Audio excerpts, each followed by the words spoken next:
welcome to another narration presented by yours truly, Cryptids Roost. Please be so kind as to throat punch the like button and smack the ass of the subscription button as well. And remember to tap that notification bell and then select all. That way you'll receive all notifications each time I upload a new video. So grab your coffee, sit back and enjoy the show. And don't forget, where fear is, happiness is not. The Redhill Brothers, I'm Your Puppet. This fantastic third part of the series is written by the Brothers Redhill. Hey there everyone, Matt here. I know Zach was supposed to take the reins on this one, but when he went to write it all out, he discovered he couldn't write. Should have seen this coming, but you never know until you know, I suppose. We both apologise and hope you enjoy his antics through me. Again, I'm nowhere near as funny as he is. Plus, I'm still going through the death of our grandma, so please bear with me. Anyway, it's been a while since the last story. There's a whole lot of things I could probably tell you about, but I'll bulletin the small things. First off, we did end up going to the pie eating contest they had at the train station. It was a great day and we had a lot of fun at the beer tent. We had a ton of pie, and against my warning to my brother, he even ate contestant 6's pie. I mean, she seemed like a sweet old lady, as sweet as they come. That didn't stop the state police from coming out of nowhere and surrounding her though. It was a complete shock to everyone when they pushed people out of the way and drew about 10 guns on her. She tried to make a break for it, but one of the officers, armed with a rifle and dressed head to toe in tactical gear, smashed her in the face with a rifle and slapped cuffs around her. We were angry and about to charge him. However, she turned face up to him, sent a knee into his crotch and proceeded to headbutt him. The glass from his face mask shattered as he fell to the side. This sweet old lady pulled her legs through her cuffed arms and got up and ran off beyond the tracks. Officers opened fire when they finally had a shot, but as if on schedule, a train came rolling by, cutting off their view. When it was done, she was nowhere to be found. Come to find out, the pie was a meat pie filled with human remains. I didn't find out if she was some kind of monster or just a cannibal, but luckily I heeded the warning from the radio, and Zach promptly puked his guts up. I had to remind him he was about to eat the same pie again. That same day there was a hot dog eating contest that Zach was looking forward to. Unfortunately, the only other person to enter ended up dropping out, so when the time was near it looked as though they were going to have to cancel the whole thing.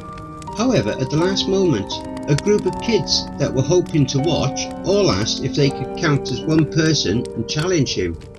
Well, what about it? Think you can beat a bunch of kids? The woman running it asked. Heck yeah, I'll beat a bunch of kids. Let's do it. In the end, Zach won 9-12. No big surprise. He won a certificate as well as a coupon for a free pizza at the Bull. Never thought I'd be awarded for beating children, he said, and everyone laughed. The town had fun and that helped fix what would have been an otherwise terrifying, if not confusing, day. We've been slowly trying to domesticate the ghoul in the basement to get that medallion. It's most likely in its pile of manure somewhere, and we still don't have much of a plan yet. It doesn't throw things around and scream all hours of the night anymore though, as long as Zach feeds it. He's even taken to calling it Captain Bubbles. The only real trouble we've had was the day Zach tried to make it a vegetarian. See, the way he does it is he'll leave some raw meat just in front of the trap door, knock a few times, and his clawed hand will come snaking out, pulling it down. It's pretty disturbing to watch. Well, he wanted to see if maybe it wouldn't kill people if he switched it to lettuce. So he left ahead of it like usual, and on cue the arm pulled it in. There came the sound of crunching as the thing bit into it, then complete silence. The next moment was hell on earth as an ear-shattering screech erupted.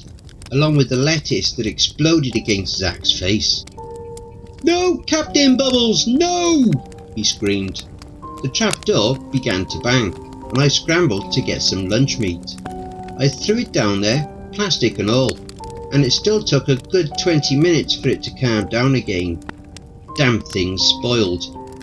Another thing to note, there's been mysterious disappearances of our brooms lately. I looked around for one a couple of days ago and there wasn't a single one to be found. I just figured Uncle Bob just must not have had one, so I went down to the store and got a straw broom as well as a finer synthetic broom. They both went missing the same day, and I yelled at Zach thinking he was playing some kind of prank on me. "I swear, dude, I didn't do anything with them. I do have a theory though. Nope, I know exactly where you're going with this, and I'm going to stop you right there. Alright, but we both know it's gnomes." Ugh, you're so frustrating. Since that day, I've gone out and I've bought 5 more brooms. Every single one of them have disappeared, and I have no leads on them. So I hope to help we don't end up spilling anything. For the most part, that's all really worth telling. So now, for the main feature. The day was like any other day. Summer was coming on pretty quick, and we realised how much of a pain in the ass mowing was every week. Given we didn't really need to mow all areas of the property, but I wanted to keep tradition alive and keep it looking the same as it always did when we came up as kids. I was able to talk Zach into getting a riding lawnmower with our savings. They were drying up pretty quick, so we did our best to keep our budget tight. No more Bull's Pizza every other night, unfortunately. Serena and her girlfriend Brenda still came by once in a while. She was adamant about staying away from the basement, which meant no more pool games either, but we set up the croquet set and drank outside when it wasn't too hot. We were still cutting and delivering wood, but it wasn't paying as much as we had hoped, which is why we accepted the job from the mayor. This is honestly a pretty hard thing to write. I mean, I know we've had a lot of strange encounters since we've moved to this town, but this was something different on its own, and I don't think I can put into words just how unsettling this was, but I'll do my best. It wasn't very long after I got done mowing, I went upstairs to lay down and cool off for a bit, and heard the phone ring. I expected to hear Zach answer it, but eventually it hung up, and then started ringing again. "Hey, you gonna answer that?" I heard him huff as he got his ass off the couch and walk into the kitchen. I didn't catch a whole lot of the conversation, but Zach began yelling questions up to me. "Hey Matty, is there a Mr. Redhill here?" "That's you, dumbass." "The mayor's on the phone. He wants to know if we'll do him a favour." "No!" "He says it's a job. He'll give us money." I thought about our dwindling account, and then thought of all the expenses we had. It wasn't that expensive living here in the nutsack of nowhere, but we needed to save for house and land taxes at the beginning of next year. And I had my suspicions that my brother's gambling and women problems haven't quite stopped. I haven't walked in on him with the Mrs. Butterworth bottle in a while, thank God, but I wasn't honestly sure if that was worse. "Yeah, fine. You take care of it. I'm gonna take a shower." I grabbed my clothes and towel and made my way down to the bathroom. Passing by, I heard him talking to the mayor. "Sure, I love puppets."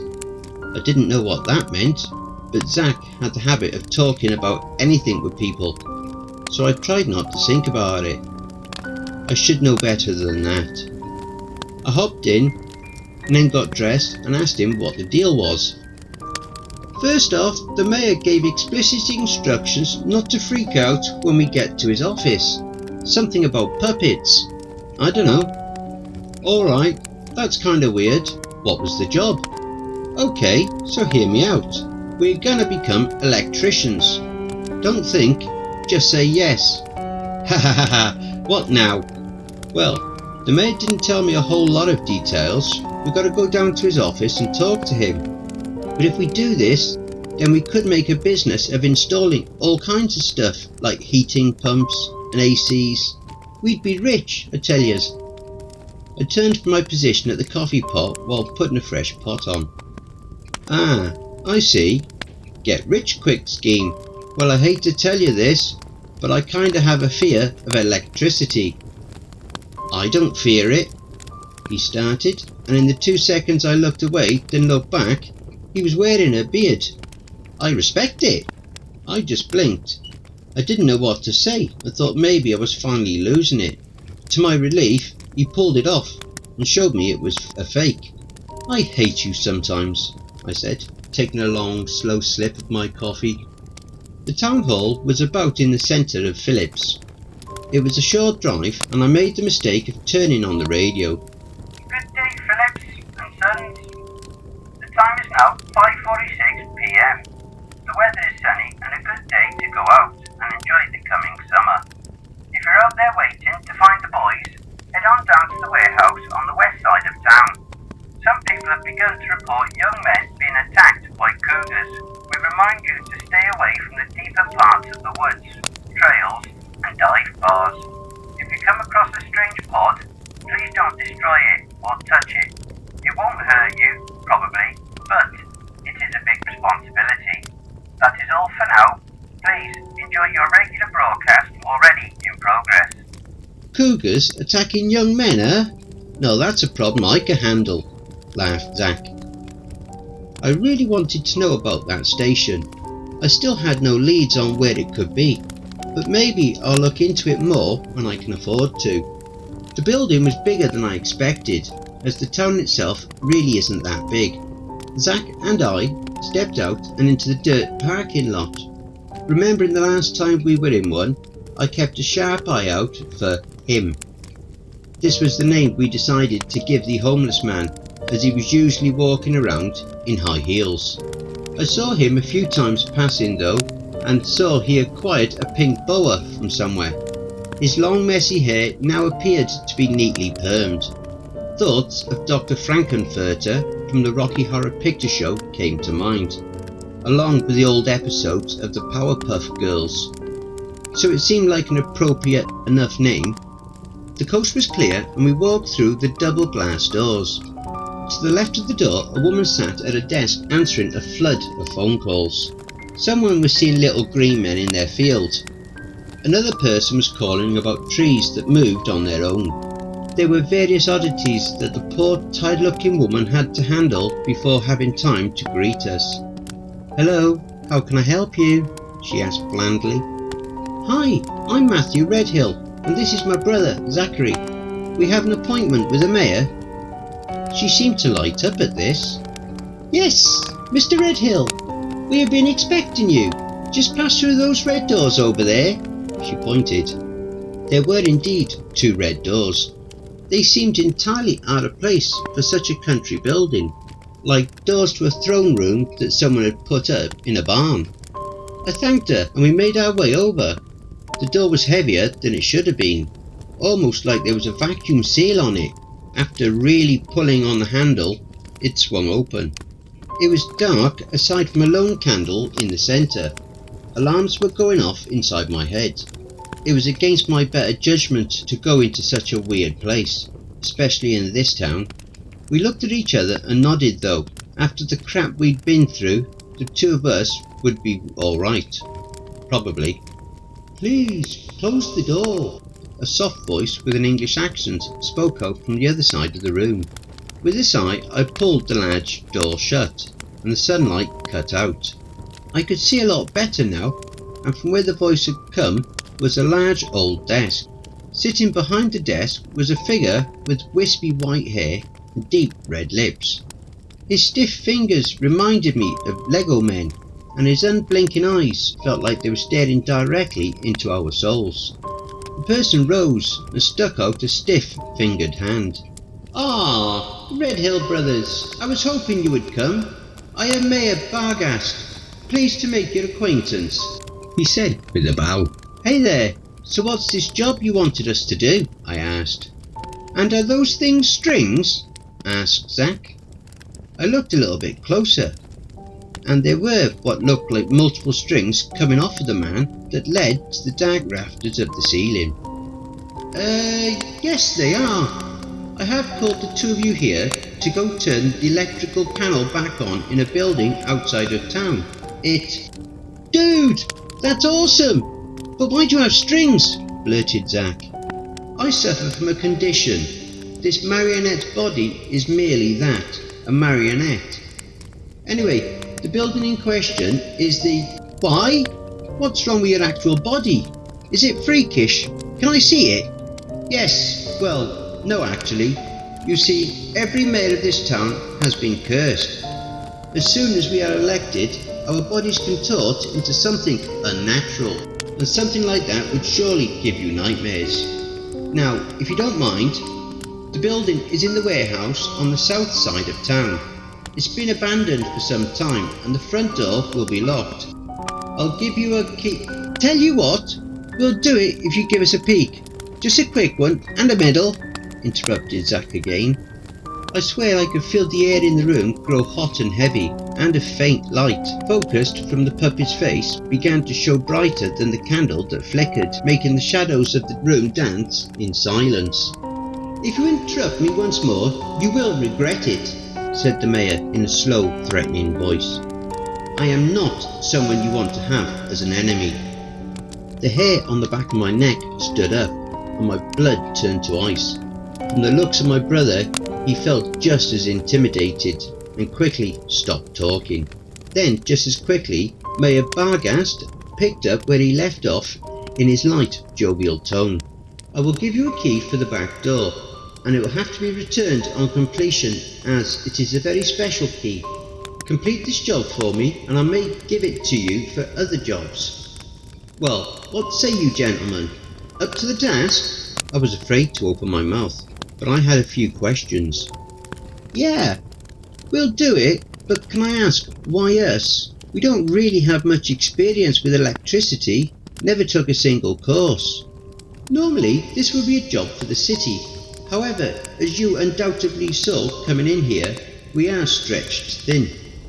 Also, no one else would take the job because of, well, it might just be a bit tad haunted.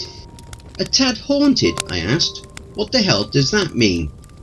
Well, you see, there is an old Indian spirit that kind of chases off anyone that comes near it. You boys were born into the strange world of Phillips. It's in your blood. Plus, I've been hearing of some of your exploits. Truly marvellous.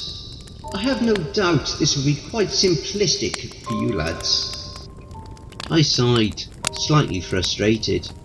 It couldn't be enough that a life-sized wooden doll, who was mayor-elect, was giving us work, but of course, the place was haunted. Yeah, I suppose. Like I said, show me your face and give me a medal, and I'll go around pug smuggling if you want me to, said Zack. Once again, the room grew heavy. Alright, fine. I'll give you a bloody medal, and you will see my face. But just remember, you asked. But first, your task. I wish you luck, gentlemen, the puppet said, with a salute. From somewhere up above, something flew down and clanged against the carpet. I bent down to pick up a small key. It looked old, like the kind that had a round shaft with a few teeth at the end. On the flat part was a picture of an eyeball surrounded in a circle, almost like the old seeing eye on the back of a dollar bill. I was relieved to walk out of that dark room, and the daylight fell harsh on the other side. The woman barely gave us a smile of a goodbye as we left. The phone continued ringing non-stop, and it was apparent there were more wrong with this town than I previously thought. We got back in the truck, Zack behind the wheel, and pulled onto the road. I noticed he was going the wrong way and was about to ask when I realised he was going to the bull. Gonna need our strength before we go up in there. Never been up against a ghost before, especially an Indian ghost. They're worth at least 2 ghosts. Did you forget about Uncle Bob? Well, no, but he hasn't tried to swallow our souls yet. Plus, he doesn't seem too put off by that medallion of yours. I put my hand to my pocket, feeling the circular shape. He was right on both accounts.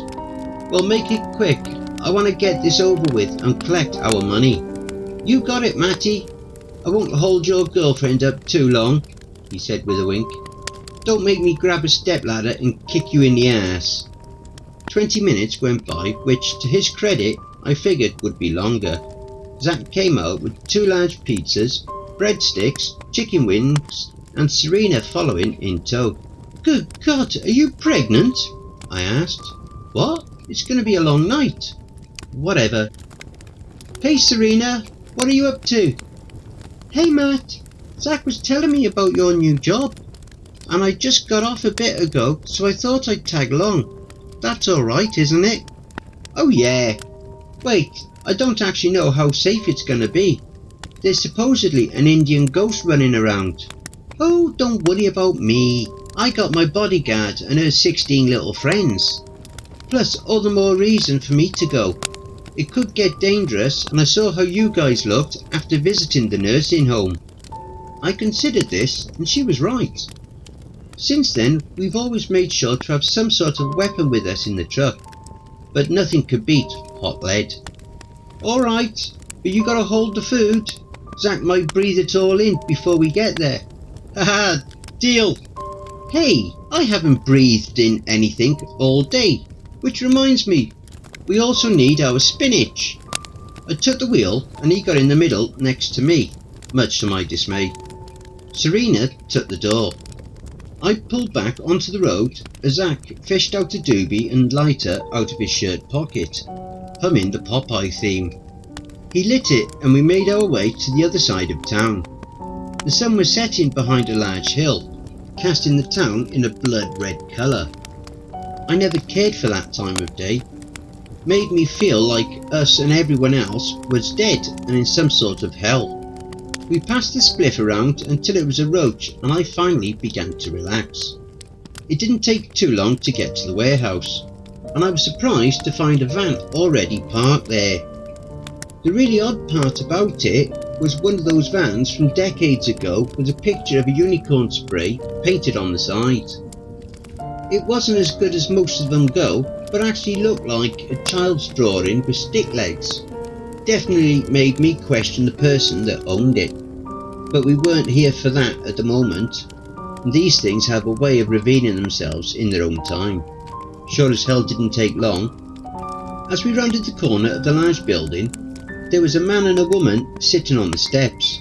The man was a tall, skinny guy with shaggy blonde hair, and the woman had long red hair with thick round glasses. They looked to each other and smiled, then started giggling. I was surprised things could still make me uncomfortable. Hey, who are you guys? I asked. Like, we've been hearing about you two and we wanted to come with you on one of your adventures, the woman said. The guy couldn't stop giggling for half a minute.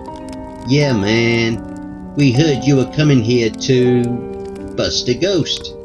He got out before bursting out into another raucous round of laughter. Great, a fan club. Alright, you groovy dudes like doobie snacks? Asked Zach, pulling out a joint.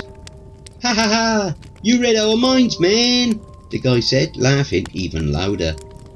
In the 20 minutes we smoked, my nerves began to turn from creeped out to annoyed. Serena seemed to share my feelings, and we ate our food, which Zach was more than willing to share. We learned their names were Melvin and Sheena. They were a couple of hippies that were touring the state as part of their spiritual awakening, or whatever, and I pretty much stopped listening after that. Zach got along just fine with them, of course, and when we were done sharing each other's stash, I realised just how stoned I actually was. Say what I will, but they had some amazing stuff. Alright gang, are we ready to go solve the mystery of the missing power? I asked the group. They all nodded, and before I knew it, we were all giggling and couldn't stop as we all filed in. As I pushed the key into the knob, I noticed it had an orange scarf tied to it. Yoink! Yelled Zach. He pulled it off and wrapped it around his neck before tying a neat knot in the front. This all seemed way too familiar, but I just couldn't put my finger on it. The hallway was long and we turned on our flashlights. It didn't even occur to me to ask if they had one.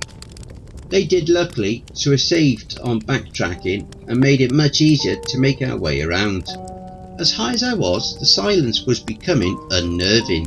We made our way to an open room that must have held some sort of product at some point. We looked around for a moment, then jumped as smoke began to pour up from the floor in the centre. It began to clear and we could see the transparent figure of an Indian chief, complete with full headdress. Leave here and don't come back. If you don't, then you will become ghost yourself by midnight. Woo! Everyone was about to run, but Serena stepped forward, aimed her gun and fired. The bullet went straight through. Great, it really was a ghost. Jesus Christ! You have been warned! And with that, a small flash exploded and he was gone. I shot right through it! Nothing! Serena yelled in disbelief. Call me Chief Moving Foot, 'cause I'm gone! Yelled Melvin. Before he could get far though, Zack pulled on the back of his shirt. Wait a minute, you see what I see? Yeah, black soot, said Sheena as she bent down and rubbed it between her fingers from where the Indian disappeared. Why would the ghost of an Indian need fireworks? I'm not sure, gang, but we're gonna find out, I said. Zack, Melvin and Sheena, you take the ground floor. Me and Serena will take the basement. You think that's safe? Sheena asked. Of course, we can cover more ground that way. As soon as we can find the generator in this place, we can turn the lights on and get the hell out of here. Janky! That's janky. I don't know about that, man, said Zack. Will you do it for a doobie snack? He dug through his shirt pocket and was shocked to find he was out. Go long, I yelled, throwing him my case. He ran backwards and reached his hands out to catch it when Melvin jumped in front of him and caught it instead. Intercepted! We all went our separate ways. Zack and the two hippies went further into the warehouse and were already sparking up. Serena and I walked along the wall where metal stairs went downward. The small clang of our steps echoed louder than I would have wanted. If the generator was anywhere, it would be down here, and I could be back home not giving a rat's ass about this spooky stuff. Serena followed closely behind. I could tell her nerves were on edge. The bottom led forward into a hallway with 4 doors on either side, and a turn to the right at the end. You check the left, and I'll check the right, I whispered. Even that felt too loud, as I could easily hear both of our heavy breathing. She nodded and walked into the first room on her side. I went into mine, and it was large and full of boxes. I flipped the tops of a few of them off and found they were stuffed full of uninteresting papers. I began walking out when I heard someone coming from the back of the room. Even with the flashlight it was hard to see, as shelves and boxes were everywhere, but it sounded like feet scraping around. Then came the sound of a drum. It was slow at first, then began to pick up. I backed away, and from around the corner came the Indian chief. Instead of being white and transparent as before, now there was no skin, and 2 black empty eye sockets stared back. In his hand he held a drum, which he was beating with a tomahawk. He laughed as he raised it over his head and threw it. I dove to the right as the weapon flew overhead and smacked hard into the wall.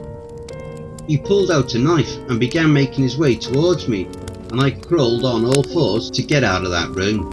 Grabbing the handle, I slammed it shut, and from the other side, Serena came running out. What's wrong? She yelled, gun brandished uncomfortably in my direction.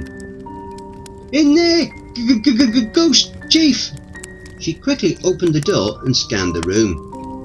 I got up and followed her in, and there was nothing there. You sure you didn't just smoke too much? That was some pretty strong stuff. I swear to God, I saw it here. It threw a freaking hatchet at me. The tomahawk was now gone, but the deep gouge in the wall was still where it hit. I could tell she didn't believe me, even if she didn't say it outright, so I just dropped it. I actually did find something. Apparently, back in the 40s, this building was storing old Indian artefacts that were due to be sent to a museum in New York somewhere. There's accounts of legal battles between the owner of the building, Fred Sharber, and an activist named Trevor Ling. Most of these artefacts were dug up right from this property. Well, if this property was built on Indian land at some point, I guess that would piss the spirits off. Still, kinda weird this building would be abandoned for 80 years just because of a ghost. Shit, I don't even know if the power will turn on. Ugh, this damn town, I'm telling you. We continued down the hall and tried the other doors. The second one on her side contained a lot of crates and nets, and the one on my side was locked. You know, I kinda want to see in this room, I said as I started to kick it in. It wasn't budging, so she gave me a hand, and together we were able to break the handle. Inside was an office, and wouldn't you know it, there was a smaller little offshoot of a door that went into the room where the Indian chief attacked. It was hidden behind some crates. On the desk was some paperwork, both old and new, along with a projector. On a coat rack next to the desk was some odd Indian garb. You know, I'm starting to think there's more to our ghostly friends than just a pile of bones. Here's the plan, I said, and we proceeded to come up with a trap, using one of the rope nets from the other room. We went upstairs, up the ladders to the walkways on the second floor, and set it up. After reading those papers, we knew the ghost would come soon, so Serena stood in plain sight, and waited. It didn't take long. You were told to leave. Now you will become a ghost as well, it screamed from the bottom of the ladder. She screamed and slowly backed up as the colourfully dressed skeleton made his way up and over to her, brandishing a knife. It moved closer, and when it was in position, she screamed, "No!" I pushed hard on the rope, and the netting came up from around him. He flew up, smacking his head against the railing, and I lost my grip, making him fall once again onto the railing. Then about 15 feet to the first floor in front of me, a large pipe was jutting out of his torso, and he moaned in pain. "Oh shit, what the fuck, Matt?" she yelled upon coming down and seeing him. "Well, I'm sorry, he's heavy, and I'm little. Just take the damn mask off already." She pulled it off, and the man was young, somewhere in his 20s. "Herbert Ling?" we both exclaimed at the same time. "Please, call an ambulance," he begged. Eventually an ambulance did come, as well as an officer, surprisingly. After getting him sent to the hospital and clearing us of any wrongdoing, he asked what the story was with him running around like a ghost. "I'll handle this," said Serena. "You see, his grandfather originally started the ghost story of this place, hoping to buy it and its artifacts for cheap. It would have worked too if the owner, Fred Sharber, hadn't died. With nobody to inherit the place, the deed went back to the town, and the bank which refused to drop its price so ridiculously low for a ghost curse. So, Herbert here decided to take over with his great-grandfather left off. But that doesn't make sense. If the town wasn't going to lower the price anyway, why put on the whole costume to begin with? Why not just take the artifacts and go?" "Yeah, I honestly don't know. This town's kinda fucked if you didn't already realise," I asked. "I guess there never was a ghost after all." "Wait, where's Zach and the other two?" Serena asked. As if on cue, moaning came from down the hall, towards the front. We followed it, and the officer drew his gun. "Herbert's gone! What the hell is that?" she stammered. The moaning got louder, and multiple moans came from behind the door of one of the broom closets. The officer ripped open the door, and our flashlights shone upon a naked Zach and two hippies going at it like animals. "Oh, what the hell?" I yelled, tearing my eyes away. Zack lit up a joint and took a big hit before yelling, "Dooby dooby doo!" He instantly regretted it as he was slapped in handcuffs and dragged to jail. The next day he was released as a favour to the mayor. We entered his office and the wooden thing welcomed us in. How very good of you to flush out the cause of the haunting, gentlemen. Well, yeah, but we never did actually get the power turned back on, I offered. Oh, don't you worry about that, Mr. Redhill. This was merely a test. I wanted to see if you were the real deal, and you boys were quite superb. It was so unnerving to see the puppet talk and move like a person, and even look at us, but never blink or move its mouth. It was nothing compared to what came next though.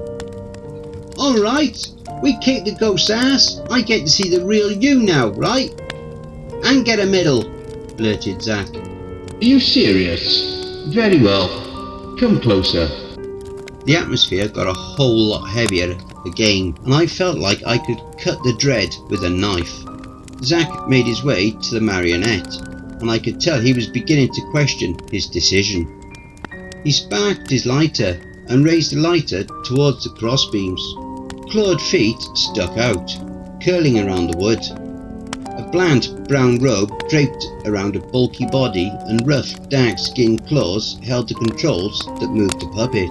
The light made its way to the creature's face and it ripped the hood off, exposing multiple eyes. A huge round mouth full of teeth which roared down at Zack. "Sweet Mariah Carey! What the hell is that?" he yelled, falling back onto his ass. "I told you! Now, you may leave. Oh, and don't forget your medal," he said, tossing it unceremoniously to the ground from up above. It was clear my brother had pissed himself, and I couldn't blame him for that. You may collect your payment, $500 each from Mary at the front desk. Oh, and the next time I call, you should really answer the first time. Until then, boys.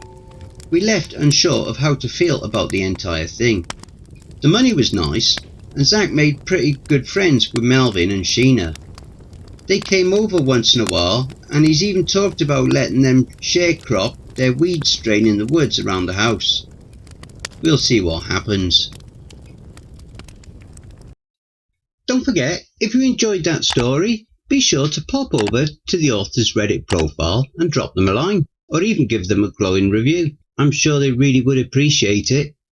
The link to their Reddit profile will be below in the description. Please be so kind as to throat punch the like button and smack the ass of the subscription button as well. And remember to tap the notification bell and then select all.